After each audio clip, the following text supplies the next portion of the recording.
রায়গঞ্জ শহরের ঐতিহ্যবাহী বেসরকারি প্রি প্রাইমারি স্কুল হিসেবে পরিচিত কিডস স্কুল।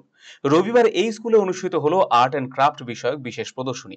সারা বছর পড়ুয়ারা আর্ট এবং ক্রাফট বিষয়ক যে সমস্ত কাজকর্ম করে থাকে তা নিয়ে এদিন এই বিশেষ প্রদর্শনী অনুষ্ঠিত হয়, যাকে ঘিরে উৎসাহিত ছিল কচিকাঁচা পড়ুয়ারা। এই স্কুলের প্রিন্সিপাল আদিতা তামাং ভৌমিক বলেছেন, প্রতি বছর এই ধরনের আয়োজন করা হয়। এবার তাদের অনুষ্ঠান 20তম বর্ষে পদার্পণ করলো। আজকে আমাদের আর্ট অ্যান্ড ক্রাফট এক্সিবিশন, এটা হচ্ছে আমাদের সারা বছর ধরে যে অ্যাক্টিভিটিস মাধ্যমে এইগুলো করা থাকে বাচ্চারা, সেটাই আমাদের আজকে দেখানো হচ্ছে। আর আর্ট অ্যান্ড ক্রাফট এক্সিবিশন হচ্ছে আমাদের পার্ট অফ এডুকেশন, আমাদের একাডেমিকে আমাদের কারিকুলামে আছে।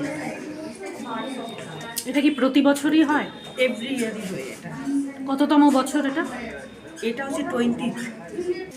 বাচ্চাদের ব্যাপারে এটা ওরা বিভিন্ন রকমের যে অ্যাক্টিভিটিসগুলো করে, এই যে খেলার মাধ্যমে হয়ে এটা ইনফ্যাক্টে, তো ওরা আমাদের যে অ্যাক্টিভিটিস করে ওদের অনেক রকমের হোলিস্টিক ডেভেলপমেন্ট আছে এটার মধ্যে, বিভিন্ন রকমের সেটা অনেকগুলোই আছে, যেটা আপনারা দেখছেন। প্রজেক্ট আছে যেটা আমাদের community helper and parts of plant, বিভিন্ন রকম। অন্যদিকে এই উদ্যোগে সাধুবাদ জানিয়েছেন অভিভাবকেরা। এই ধরনের অনুষ্ঠান ছোট ছোট শিশুদের মানসিক বিকাশের জন্য অত্যন্ত জরুরি বলেছেন তারা।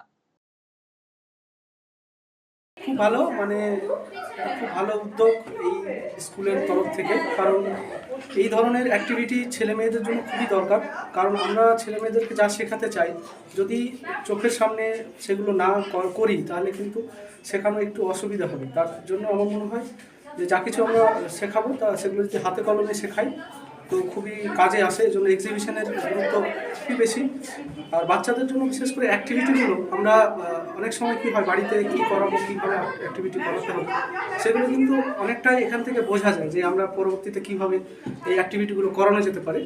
সেটা খুব ভালো একটা উদ্যোগ এবং আমার এখানে সত্যিই খুব ভালো লাগছে। অনেক ভ্যারাইটি অফ অ্যাক্টিভিটিস আমরা দেখতে পাচ্ছি, যেগুলো খুবই কাজের জিনিস আর কি।